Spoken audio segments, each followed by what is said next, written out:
Bismillahirrahmanirrahim. Assalamualaikum warahmatullahi wabarakatuh. Alhamdulillahi wassalatu wassalamu ala rasulillah. Wala hawla wala quwata illa billah. Amsayina wa amsal mulku lillah. Alhamdulillah la ilaha illallah wahdahu la syarikalah. Lahul mulku wa lahul hamdu wa huwa ala kulli syai'in qadir. Alhamdulillah, segala puji syukur kehadirat Allah Subhanahu wa taala yang senantiasa memberikan hal-hal yang tidak kita syukuri setiap harinya, yang senantiasa membuat kita sadar betapa besar kasih sayangnya ketika hal-hal kecil itu mulai tiada. Ini udah hampir 2 minggu, Kamis besok itu 2 minggu saya di rumah sakit COVID-19 dan gejalanya cukup menyulitkan. Alhamdulillah, tinggal naikin saturasi sebetulnya, tapi memang paru-paru ini banyak kabut kalau dilihat di ronsen itu ya. Jadi kemampuan untuk menampung oksigennya berkurang dan daya untuk menyerap oksigennya juga berkurang. Jadi teman-teman bisa bayangkan untuk sekedar buang air ke WC aja itu seriously rasanya kayak main futsal, ngos-ngosan gitu. Napas saya pendek sekarang. Insya Allah akan terus naik sih. Ini udah ngerasa lebih panjang dari sebelumnya, tapi sekarang segini nih. Udah, itu tarikan napas terpanjang yang saya bisa lakuin sekarang. Oke. Apa yang mau saya ceritain nih? Biar ada konteksnya, saya mau cerita kalau saya 4 bersaudara dari keluarga kecil di kota Tegal. Dari kecil usahanya catering. Saya hidup dari orang tua saya yang berjuang lewat jualan nasi. Dan alhamdulillah cerita COVID ini menyapu hampir semua anggota keluarga saya. Saya kena.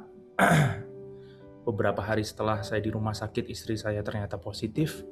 Alhamdulillah gejalanya ringan. Dia isolasi mandiri di rumah. Terus kemudian di Tegal ada salah satu orang yang udah ikut kami lama ternyata positif COVID. Sampai masuk rumah sakit dan ternyata nggak tertolong. Orang ini udah deket banget, udah kayak keluarga sendiri. Namanya Mbak Yanti. Doain almarhumah, semoga Allah jaga dan lapangkan kuburnya, hisapnya, biar nanti kita bisa ketemu lagi di sana. Ternyata Mbak Yanti ini nularin kakak perempuan saya. Kakak perempuan saya nularin suaminya.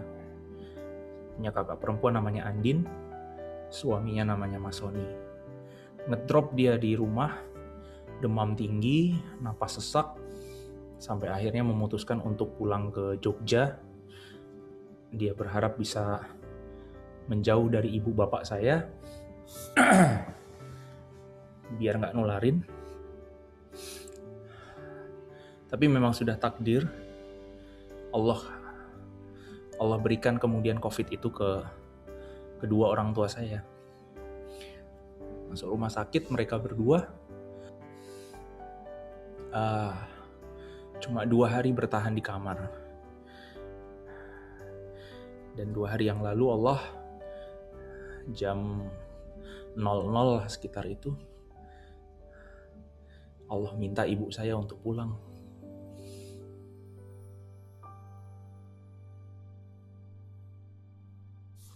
Berikutnya saya mau cerita tentang pulang.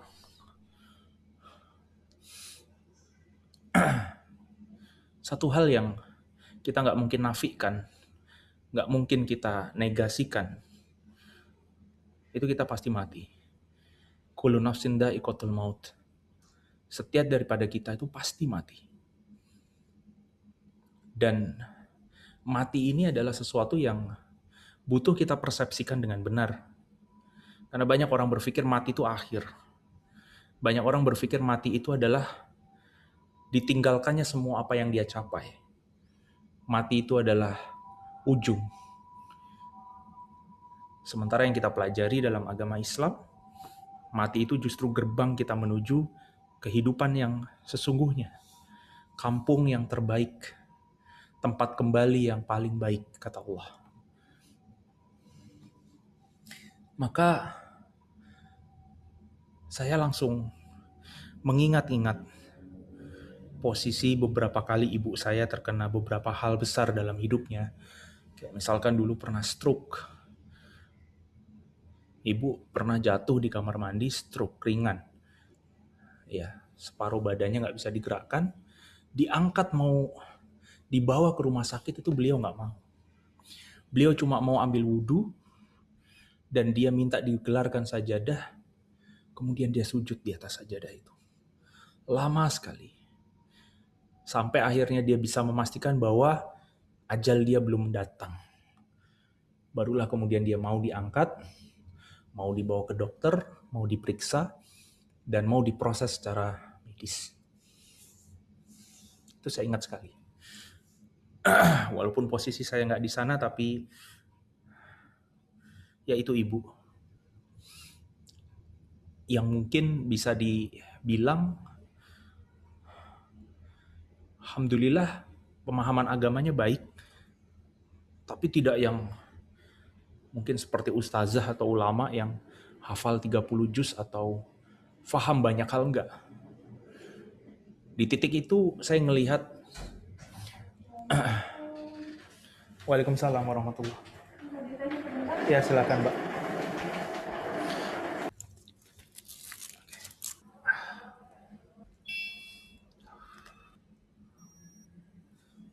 Coba Mbak.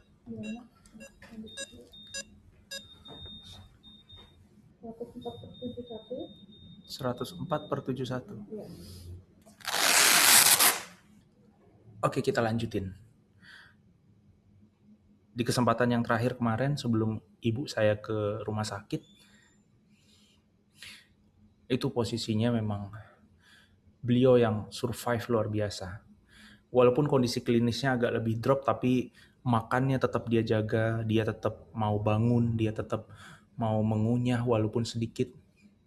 Dan yang menarik, saya di video call kan, dia duduk jam 2 siang sampai hampir jam 5 sore, itu hanya untuk menengadah tangan dia dan berdoa.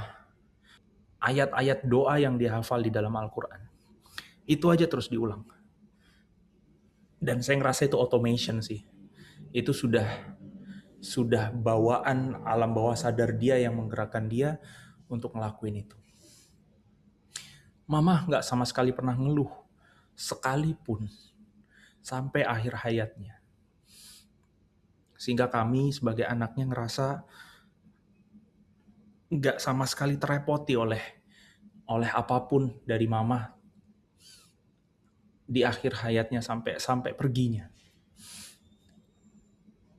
Apa yang mau saya ceritain di sini? Saya mau cerita tentang pribadi atau seorang hamba yang memang sudah siap untuk pulang.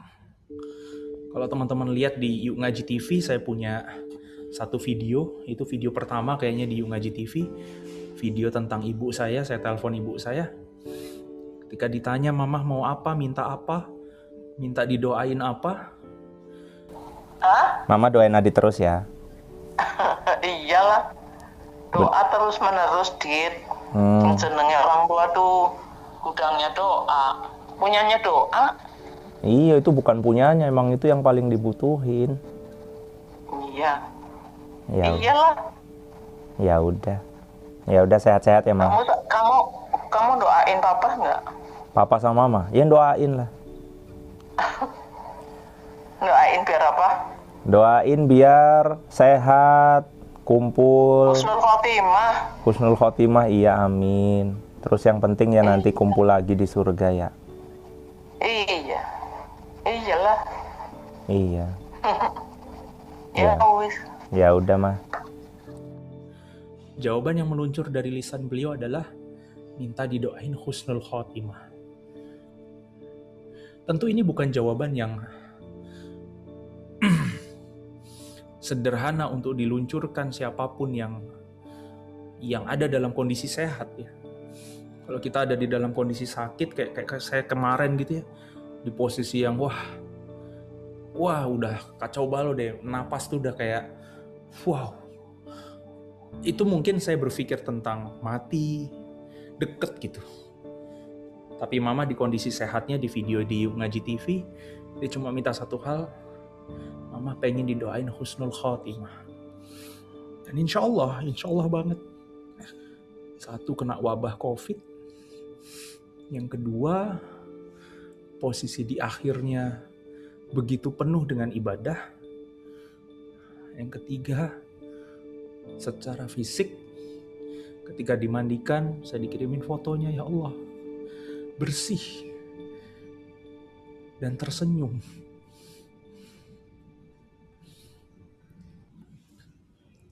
Di sini saya mulai berpikir tentang kalimat Allah, ya ayat Tuhan nafsul mutmainnah. Ketika Allah memanggil jiwa hamba-hambanya yang tenang untuk pulang kembali kepada Dia. Pertanyaannya adalah, apakah hamba ini mau pulang atau tidak? Apakah hamba ini mau pergi atau enggak? Menemui penciptanya.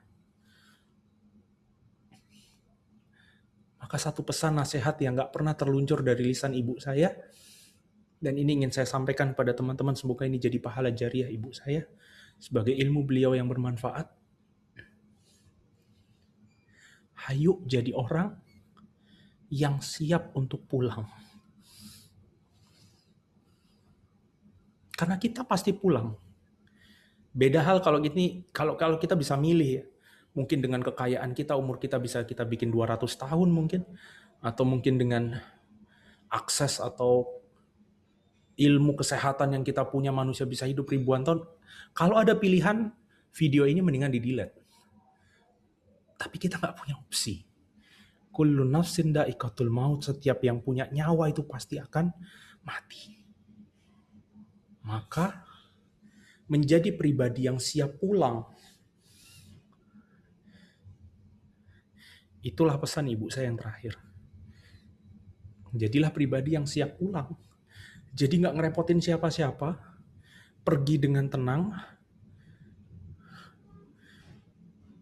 dan bahkan Mama nggak meninggalkan beban yang besar untuk keluarganya. Karena kami tahu dia mau pulang.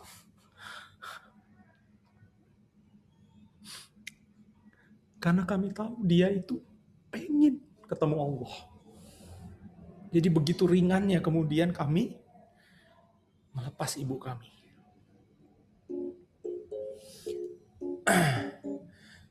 Ini ada telepon dari orang tua saya yang masih Allah titipin. Kita coba angkat.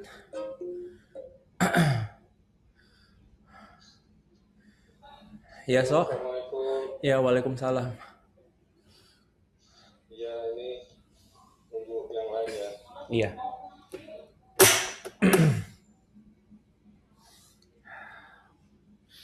Ini kami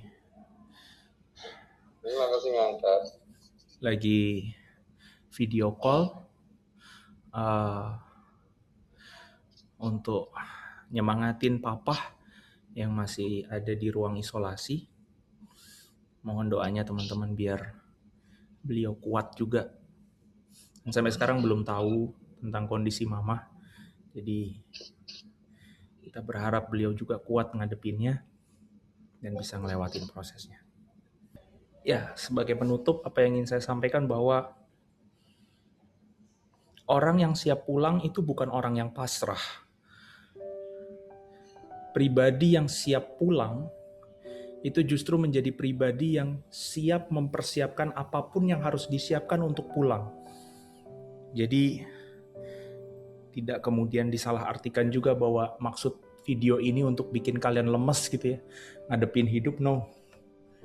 Tapi coba pikirkan apapun yang kita lakukan di hidup ini, apakah efeknya berimbas kepada kepulangan kita atau enggak. Kalau enggak ya buat apa numpuk harta segitu banyak. Mungkin habis ini kita akan cerita sedikit tentang lemahnya uang. Itu juga yang saya pelajari di 2 minggu terakhir ini. Nanti mungkin di kesempatan berikutnya kita bisa lanjut. Tapi sebagai penutup, Mama pesan buat kita semua, ayo jadi pribadi, jadi hamba yang siap pulang, sehingga kita tahu apa yang penting untuk disiapkan untuk pulang, sehingga semua yang kita upayakan tidak kita tinggal di dunia, melainkan itu adalah bekal yang bisa kita pakai untuk pulang. Dan saya pengen pulang. Bukan pulang dari rumah sakit, tapi pulang kepada Dia yang menciptakan kita. Untuk itu, karena saya pengen pulang, saya harus berpikir bagaimana sisa umur yang Allah kasih, paru-paru nafas yang Allah kasih ini, bisa membuat saya punya bekal lebih banyak untuk pulang. Itu yang bisa disampaikan. Semoga jadi manfaat buat teman-teman semuanya. Semangat untuk cari bekal pulang. Dan jadilah pribadi yang kapanpun juga siap untuk pulang, karena Rasulullah bilang Dia yang paling cerdas. Orang yang paling cerdas adalah dia yang paling sering memikirkan kematian dan mempersiapkan apa yang akan dia bawa di saat kematian itu datang. Karena kematian bukan akhir, justru ini adalah gerbang kita untuk menuju perjalanan yang terbaik berikutnya. Billahi taufiq wal hidayah. Assalamualaikum warahmatullahi wabarakatuh.